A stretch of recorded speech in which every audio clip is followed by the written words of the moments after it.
Olá, meus queridos, tudo bem com vocês? Bom, hoje eu tô aqui para fazer um vídeo bem rapidinho para passar para vocês como informar a suspensão de contrato de trabalho na GFIP. Sim, parece uma coisa simples, na verdade é simples, mas muitos têm dúvida na prática como que isso funciona, ficam inseguros, se estão fazendo correto, se não estão. Então eu tô aqui para passar o procedimento certinho para vocês, ok? Bom, antes de fazer a prática, vamos falar da teoria. Nós tivemos aí o ato declaratório executivo número 15, de 17 de abril de 2020, que veio regulamentar a forma como informar a redução de salário e a suspensão de contrato na GFIP. Bom, no caso da redução proporcional, como vocês podem ver aí no artigo 3º, basta informar a remuneração do salário reduzido do funcionário. Então, da mesma forma que foi gerado lá no LERIT, o salário com a redução proporcional à porcentagem que foi acordado, vocês vão trazer para a GFIP e vão informar essa base de remuneração, beleza, tudo certinho, ok? Bom, já com relação à suspensão temporária de contrato, foi trazido aí para nós que deve ser informado com relação ao início da suspensão, um código de movimentação Y, que significa outros motivos de afastamento temporário. E no término da suspensão, você vai informar o código de movimentação Z5, que significa outros retornos de afastamento temporário ou licença, ok? Parágrafo 1º. Não devem constar na GFIP as informações relativas ao empregado sem remuneração, cujo contrato tenha permanecido suspenso durante todo o mês. O que significa isso? Se a suspensão teve início em abril, você vai informar o início, e ela terminar em junho, no caso de 60 dias, você vai informar o término lá em junho. Mas no mês de maio, o funcionário ficou sem remuneração. Então, ele não vai ser trazido do seu sistema para a GFIP, porque ele não tem informação nenhuma para ser enviada. Ele não vem mesmo, ok? Só vai ser informado nessa GFIP os outros empregados que não estão suspensos ou que estão em redução, os prolaboristas e os prestadores de serviço que recebem por RPA. Tá? Esses funcionários ficam de fora, não tem problema. Outra informação importante, não deve ser informado na GFIP o valor da ajuda compensatória concedida ao empregado em decorrência da redução de jornada ou da suspensão temporária. Sabe aquela ajuda compensatória que algumas empresas são obrigadas a pagar? Outras pagam por liberalidade? Elas não têm incidência, nem de INSS, nem de FGTS, como foi dito lá no MP. Então, elas não são informadas junto com a remuneração lá dentro da GFIP, ok?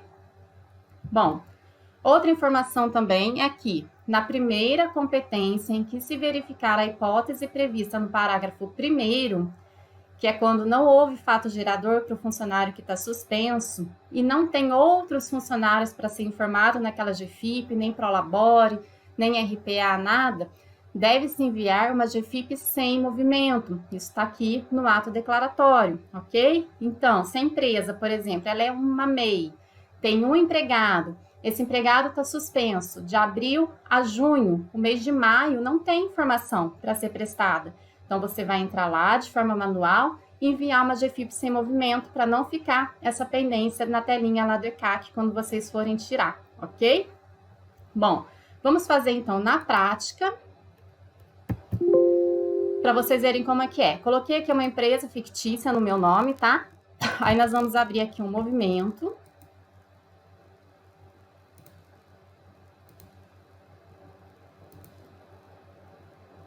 Vamos marcar ela. Vamos pegar um trabalhador aqui também. Colocar como recolhimento.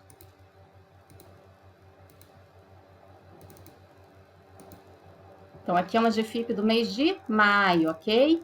Vamos supor que ele tenha começado a sua suspensão no dia 16 de maio. Então, você vai pegar aqui o código Y, vai informar o dia imediatamente anterior ao do afastamento. Então, você vai informar 15 de maio de 2020. Salvar, ok? E aqui você vai informar a remuneração dele proporcional. Se ele começou dia 16, então ele tem 15 dias de remuneração. Se o salário dele é R$2.000, você vai informar metade da remuneração, vai salvar e vai fechar a GFIP, ok? Beleza. A suspensão dele foi de maio até julho, 60 dias. Então, quer dizer que no mês de junho ele não vai ter remuneração. No mês de junho, se a empresa só tiver esse empregado, você vai enviar uma GFIP sem movimento. Então, você vai abrir aqui um novo movimento, junho de 2020, código 115.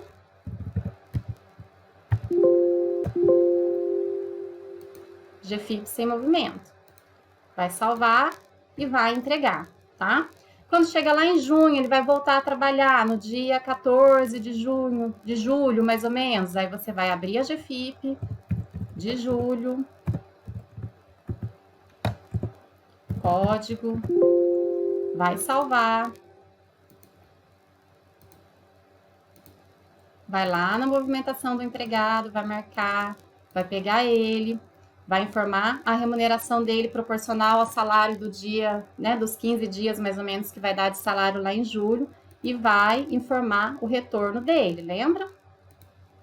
Bom, aqui primeiro, então, a gente vai excluir essa movimentação que eu tinha feito lá de início, que puxou aqui agora, e você vai informar a movimentação no código Z5.